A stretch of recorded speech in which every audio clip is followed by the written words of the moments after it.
Hello friends, welcome to my channel. और आज की वीडियो में हम देखने वाले हैं सोशियोलॉजी सब्जेक्ट के मोस्ट इम्पॉर्टेंट और रिपीटेड क्वेश्चंस जो कि एग्ज़ाम में बार बार पूछे जाते हैं। Specially video post basic second year वालों के लिए है। जीएनएम के बाद आप पोस्ट बेसिक कर रहे होंगे तो आपके लिए हेल्पफुल है। और अगर आप जीएनएम के स्टूडेंट हो, जीएनएम फर्स्ट ईयर में सोशियोलॉजी होती है और बीएससी नर्सिंग में भी होती है, तो आप लोग भी देख सकते हो, आपके लिए भी हेल्पफुल है।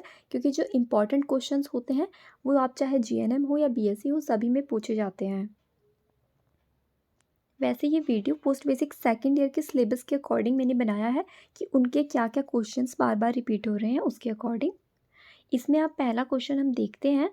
सोशियोलॉजी की आपसे डेफिनेशन पूछ सकते हैं, सोशियोलॉजी क्या होता है, और साथ में आपसे उसका मीनिंग भी पूछ सकते हैं। तो सोशियोलॉजी जो होता है वो दो वर्ड से मिलके बना होता है, सोशियो और लोगोस। सोशियो वर्ड जो होता है वो लैटिन भाषा का शब्द है और जो लोगोस है वो ग्रीक भाषा का शब्द है। इसके जी से आपको याद रखना है, इसी में बच्चे ज़्यादा कंफ्यूज होते हैं, इसको लैटिन समझते हैं, बट लोगोस वर्ड है, लोगोस आपको याद रखना है, ग्रीक भाषा का शब्द है ये। और जैसे साइकोलॉजी भी होता है आपका और डिफरेंट सब्जेक्ट्स होते हैं, वो सारे ही लोगोस इसमें ग्रीक भाषा से आए हुए हैं।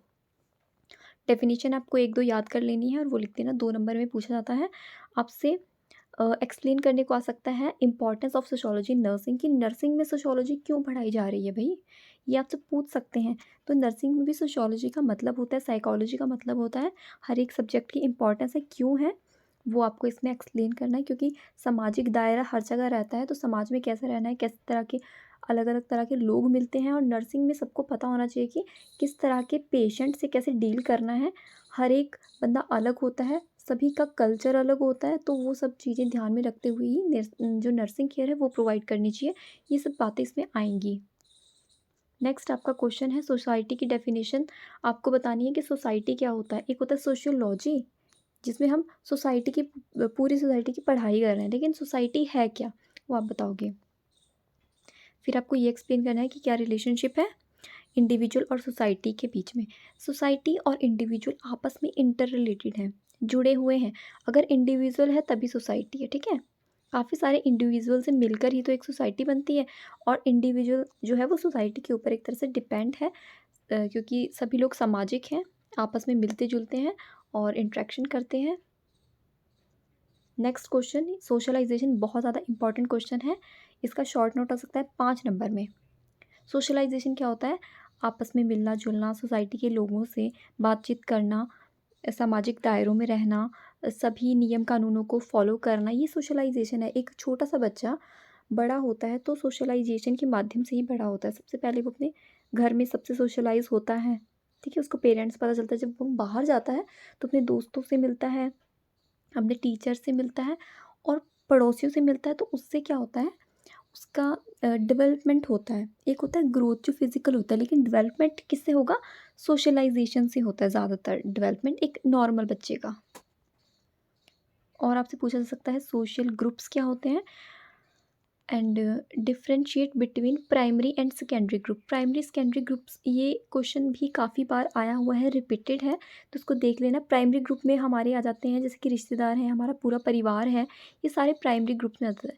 सेकेंडरी ग्रुप में जैसे आप काम करते हो कहीं पे, तो वहाँ पे कोवर्कर्स हैं आपके, अ, साथ में कोई काम करता है, आपके बॉस हैं, ये सारे सेकेंडरी ग्रुप में। आपने कोई ग्रुप ज्वाइन किया हुआ है तो ये सब सेकेंडरी ग्रुप है। प्राइमरी ग्रुप में बॉन्डिंग होता है, सबसे पहले यही होता है, परिवार इसका सबसे पहला उदाहरण है, और आपके रिलेटिव्स, इसमें फ्रेंड्स भी ऐड कर सकते हैं, खास दोस्त जैसे पीयर ग्रुप्स होते हैं तो वो भी इसमें ऐड किए जा सकते हैं प्राइमरी ग्रुप में।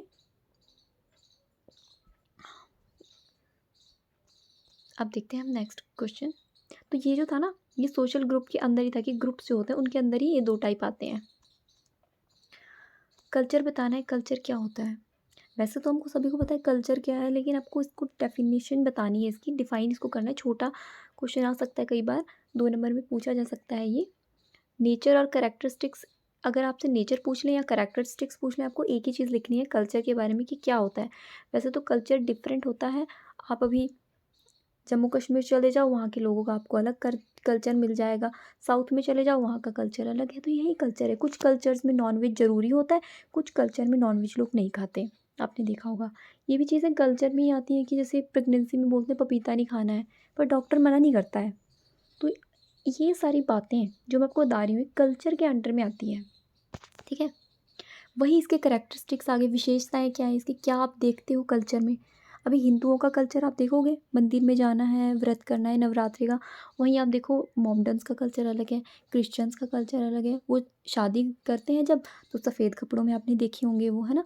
लेकिन हमारे यहाँ हिंदुओं में क्या होता है, जैसे हिंदूज़ होते हैं वो लोग किसी के मर जाने पे, तो कल्चर बहुत तरह का होता है, इसमें बहुत डिफरेंस है सभी के कल्चर में, और सभी के कल्चर का सम्मान करना चाहिए। बस ऐसी-ऐसी आपको बातें वहाँ पे पेपर में लिख देनी है, अगर आप मतलब समझते हो तो आप अच्छे से एक्सप्लेन कर दोगे वहाँ जाके। तो अब नेक्स्ट क्वेश्चन जो हमारा है वो diversity and university of culture. मैं कहूँगी कि ये क्वेश्चन बहुत रिपीट होता है, इसको ध्यान से आप पढ़ लेना, अच्छे से पढ़ लेना, और ये काफ़ी ईज़ी है। इसलिए बोल रही हूँ कि ईज़ी भी है और पूछा भी जाता है। डाइवर्सिटी और यूनिवर्सिटी, ये सॉरी इसको ठीक आप करना, ये गलत लिख दिया मैंने, यूनिफ़ॉर्मिटी है ये, यूनिफ़ॉर्मिटी। यूनिफ़ॉर्म तो आपको पता ही है स्कूल में पहनते हैं, तो यूनिफ़ॉर्म मतलब एक जैसा। तो कल्चर में क्या चीज़ें एक जैसी हैं और क्या चीज़ें अलग-अलग हैं, ये इसका मतलब हुआ। डाइवर्सिटी यानी कि डिफरेंसेस, और यूनिफ़ॉर्मिटी यानी कि एक जैसा क्या है। डिफरेंसेस तो मैंने आपको अभी बताई ही हैं कि हिंदू कल्चर अलग है, फिर मोमडन्स का, क्रिश्चियंस का, सिख का अलग मिल जाएगा आपको। उसी तरह से धर्म के हिसाब से भी हो सकता है ये, स्टेट के अकॉर्डिंग भी हो सकता है ये, डाइवर्सिटी बहुत मिल जाएगी। यूनिफ़ॉर्मिटी ऑफ कल्चर में आप देखोगे कि भई पूरे देश में कोई गांधी जयंती आ गई तो सभी मनाएँगे, वो तो नहीं है कि हिंदू हम तो मनाएँगे नहीं, हम हिंदू हैं, या फिर हम मोमडन हैं, हम नहीं मनाएँगे। इसी तरह से काफ़ी कुछ ऐसे चीज़ें होती हैं, जैसे कि इंडिपेंडेंस डे आ गया, तो 15 अगस्त मान लो, 15 अगस्त आ गया, ठीक है? 1947 को देश आज़ाद हुआ था, तो ये प्रोग्राम स्कूल में मनाया जाएगा, ठीक है, कॉलेज वाले मनाएँगे, तो सारे बच्चे ही उसमें आएँगे, है ना? अगर प्रोग्राम ऑर्गेनाइज़ करते हैं, सारे टीचर्स फॉलो करेंगे, ऑर्गेनाइज़ करेंगे, किसी जगह पे पार्टी ऑर्गेनाइज़ करेंगे उसकी, तो ये सभी जगह मनाया जाएगा, पूरे देश में सब लोग इसको मनाएँगे। ऐसा नहीं है कि क्रिश्चियन है तो भई हम तो नहीं मनाते, या कोई सिख है तो वो कहेंगे हम तो नहीं मना रहे थे, हिंदू मना कर देंगे, ऐसा नहीं है। तो ये चीज़ें देखी जाती हैं किसमें, यूनिफ़ॉर्मिटी, यानी कि एक जैसा क्या चीज़ आप देखते हो, और भी आप लिख सकते हो इसमें। आप अपनी बुक में नोट्स पढ़ोगे अपने, आपको सब मिल जाएगा। Next question, scope of sociology. वैसे ही क्वेश्चन इतना ज़्यादा नहीं आता है, लेकिन आप पढ़ लेना, क्योंकि कई बार पता नहीं चलता, ये आपको 7-8 नंबर में पूछा जा सकता है क्वेश्चन, लॉन्ग क्वेश्चंस में ये आ सकता है। क्या चीज़, स्कोप ऑफ सोशियोलॉजी। 2 इसके स्कोप हैं, इसके अंदर 2 स्कूल होते थे, एक होता था फॉर्मल और एक जनरल, ठीक है। जनरल वाले कहते थे कि अ, जो सोशियोलॉजी है वो साइंटिफिक है, मतलब सब कुछ सोशियोलॉजी को वो मानते थे, लेकिन फॉर्मल वाले इस चीज़ को अवॉइड करते थे। कुछ ऐसा इसमें डिफरेंस है कि इन दोनों में से ये 2 लोग आपस में अ, मतलब इनकी बातें आपस में तालमेल नहीं खाती थी। एक तरफ वो कहते थे, एक ग्रुप वाले इसमें कह देते थे कि सोशियोलॉजी कोई साइंस नहीं है, दूसरे वाले कहते थे नहीं सोशियोलॉजी में बहुत कुछ है, साइंस है, हम सोसाइटी का पूरा स्टडी इसमें कर रहे हैं, बिहेवियर की स्टडी कर रहे हैं, और भी इसमें बहुत कुछ चीज़ें हैं। तो ये डिफरेंस है, आप अपनी बुक में इसका स्कोप ज़रूर पढ़ लेना, और डिफरेंट जो स्कॉलर्स हैं उन्होंने इसके बारे में बताया हुआ है।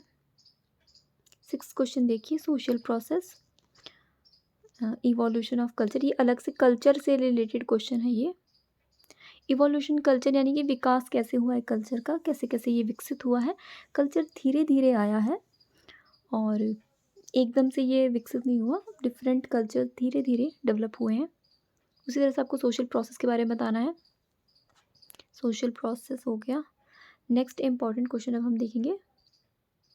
नेक्स्ट इंपॉर्टेंट क्वेश्चन ये है, बहुत इंपॉर्टेंट क्वेश्चन है, बहुत ज़्यादा इंपॉर्टेंट, इस पे स्टार लगा लेना आप, बहुत ज़्यादा इंपॉर्टेंट है। कम्युनिटी आपसे पूछ सकते हैं, कम्युनिटी क्या है, तो कम्युनिटी के जो लोग होते हैं उनमें आपस में भाईचारा होता है, वी फीलिंग होती है, साथ में रहते हैं, ठीक है। लेकिन आपको डिफरेंस पूछा जा सकता है कि अर्बन एंड रूरल कम्युनिटी क्या होती है, सोसाइटी क्या होती है। आपको अगर यहाँ पे कम्युनिटी भी लिख दें तो भी आपको आंसर वही लिखना है, चाहे सोसाइटी पूछें चाहे कम्युनिटी, ठीक है। अर्बन वाले जो शहर में रहते हैं और रूरल जो गांव में रहते हैं, फिर उनके कैरेक्टरिस्टिक्स भी आपको बताना है, डिफरेंस भी आपको बताना है। ये बहुत इजी क्वेश्चन है, बिल्कुल भी मुश्किल नहीं है। रूरल में आप चले जाओ तो आपको काफ़ी फ्रेश चीज़ें मिल जाएंगी, ताज़ी सब्जियां वहाँ पे होंगी। अर्बन में बात करें तो केमिकल बेस्ड सब कुछ लोग बाहर से खा रहे हैं, पैकेट से ला रहे हैं, अनहेल्दी लाइफ़स्टाइल हो जाता है, काफ़ी दौड़ भाग वाली और ज़िंदगी है अर्बन में, और इंडस्ट्रियल एरिया यहाँ पे आ जाता है।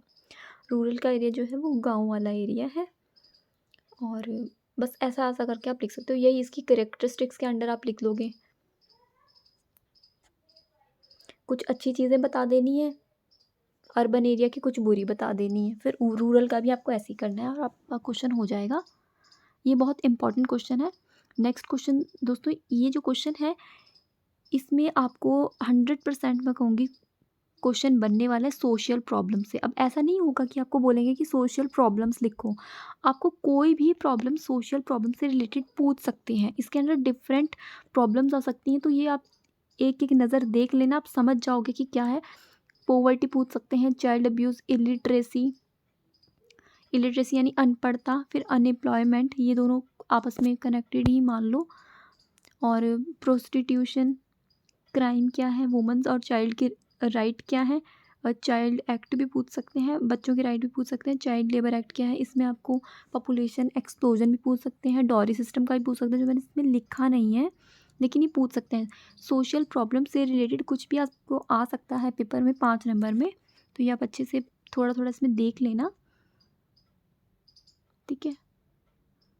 इसमें जो ज़्यादा ज़रूरी है वो चाइल्ड अब्यूज़ काफ़ी ज़रूरी है, और बच्चों के लिए एक्ट भी है तो वो भी आप पढ़ लेना। पर्सनल डिसऑर्गेनाइजेशन, सोशल डिसऑर्गेनाइजेशन से क्वेश्चन बन सकता है, ये इम्पॉर्टेंट है। फिर आपको पूछ सकते हैं कि explain meaning of social stratification, यानी कि सोसाइटी में जो डिफरेंसेस हैं उसका मतलब क्या है। स्ट्रैटिफिकेशन यानी कि कास्ट होती है एक तो, और क्या होता है, क्लास होता है। ये सिस्टम्स आपसे पूछ सकते हैं, इनमें डिफरेंस करने को बोल सकते हैं। क्लास क्या होता है, जैसे लोअर क्लास होता है, मिडल होता है, हायर क्लास होता है, वो क्लास होता है। उसमें कास्ट का कोई मतलब नहीं है, वो पैसे से संबंधित है, कौन कितना ज़्यादा अमीर है, किसका कितना बिजनेस चल रहा है वो। और कास्ट में तो फिर वो आ गया, जैसे कि आप समझते ही हो, शेड्यूल कास्ट हो गया, फिर शेड्यूल ट्राइबल में आ जाता है, फिर जनरल होता है, और भी कितनी कास्ट होती है मुझे भी याद नहीं आ रही है। तो इस तरह से आपको इसके बारे में लिखना होगा पेपर में कि इसका क्या नुकसान है और क्या फ़ायदा है, मतलब क्यों ये होता है, इनमें क्या-क्या इसके अंदर देखा जाता है, किस-किस तरह का कल्चर उन लोगों का रहता है। नेक्स्ट है मैरिज फैमिली। ये 2 जो क्वेश्चन है ये मुझे लगता है कि 100% आ जाएँगे, क्योंकि रिपीटेड, बहुत रिपीटेड है। शॉर्ट में भी पूछा जाता है और लॉन्ग में भी। मैरिज आपको बताना है, मैरिज क्या है, डिफरेंट फॉर्म मैरिज की बतानी है, और फंक्शन भी आप इसको याद कर सकते हो, फंक्शन मैरिज की क्या है। मैरिज वैसे सब लोग को पता है, शादी होता है, 2 लोग आपस में इनकी शादी हो जाती है 2 लोगों की, और फिर आगे उनका परिवार चलता है, तो वो क्या हो गया, फैमिली हो गई। तो फैमिली से आपसे पूछ सकते हैं, फैमिली की डेफिनेशन आपसे पूछी जा सकती है, फैमिली में कौन-कौन होता है, आपको सिंपली वो लिख लेना है। फंक्शन क्या है फैमिली के, तो फैमिली 4 लोग होते हैं, उसमें मियाँ-बीवी होते हैं, बच्चे होते हैं। फंक्शन क्या है, ये बच्चों की पढ़ाई करानी, एजुकेशन, केयर, लव, ये सब कुछ फैमिली के फंक्शन ही तो है। और इकोनॉमिक फंक्शन है, सोशल फंक्शन है, ये आप इसमें बताओगे। इम्पोर्टेंस बतानी है फैमिली की, और टाइप्स बताने हैं। टाइप में क्या होता है फैमिली में, जैसे कि आपने देखा होगा कि छोटी फैमिली होती है, जैसे कि न्यूक्लियर फैमिली है, या फिर दादा दादी भी हो जाते हैं, तो फिर उसमें आप लिखोगे जॉइंट फैमिली है, जिसमें फिर ताया चाचा भी आ गया, और लोग भी आ गए, कुछ और भी एक्स्ट्रा लोग हैं, बुआ है, तो फिर उसको हम एक्सटेंडेड फैमिली कह लेंगे, ब्लेंडेड फैमिली कह लेंगे। अलग अलग तरह से इसके डिफरेंट तरह से टाइप इसके डिवाइड हैं, वो आपको देख लेने हैं आपकी किताब में, बुक से लर्न कर लेने हैं अच्छे से। मैं आपको सिर्फ इंपॉर्टेंट क्वेश्चन बता रही हूँ, थोड़ा सा गाइड कर रही हूँ। इसी तरह से मैरिज है, मैरिज की भी फॉर्म्स होती हैं। फॉर्म की जगह पे आपको टाइप भी पूछ सकते हैं कि टाइप बताओ मैरिज के, तो इसमें मोनोगैमी, पॉलीगैमी, इस तरह से आप याद कर सकते हो। जैसे कि एक ही पति पत्नी है, ठीक है, सॉरी, जैसे एक पति एक पति पत्नी है, तो वो मोनोगैमी में आ गया। पॉलीगैमी जैसे कि काफ़ी सारी पत्नियां हैं एक ही आदमी की। इसी तरह से पॉलीएंड्री भी होता है, जैसे कि एक वाइफ है और उसके पति की, जैसे द्रौपदी थी, तो हम उसको पॉलीएंड्री बोलेंगे। पॉली का मतलब ही ज़्यादा होता है, इसका मतलब क्या होता है, ज़्यादा। हिंदी में मैंने ऐसे ही लिख दिया। तो ये इसकी टाइप्स आप अच्छे से लर्न कर लेना। जितने क्वेश्चन बता रही हूँ, अगर ये आप ये पूरे पढ़ लेते हो, तो मुझे तो नहीं लगता कि आपके नंबर कम होंगे, या आप वहाँ पर कंफ्यूज होंगे एग्ज़ाम में कि भाई हमें नहीं आता है। ये सारे क्वेश्चन रिपीट हुए हुए हैं, जीएनएम के हो, जीएनएम में आपको हेल्प कर देंगे ये क्वेश्चंस आपके। और जीएनएम का सिलेबस वैसे थोड़ा कम होता है, इतना नहीं होता है। और बीएससी के हो तब तो आपकी बहुत मदद होने वाली है। पोस्ट बेसिक और बीएससी के लिए तो बहुत हेल्पफुल है, आप सारे देख लो। और जीएनएम वालों के लिए ये है कि आप अपने सिलेबस के अकॉर्डिंग इसमें से क्वेश्चन छाँट सकते हो। कुछ चीज़ें हो सकता है कि आपके सिलेबस में ना हो, थोड़ा कम सिलेबस होता है सोशियोलॉजी का, इसमें थोड़ा ज़्यादा है। और आपको हेल्प हुई हो तो प्लीज़ मुझे कमेंट करके ज़रूर बताना। Thank you.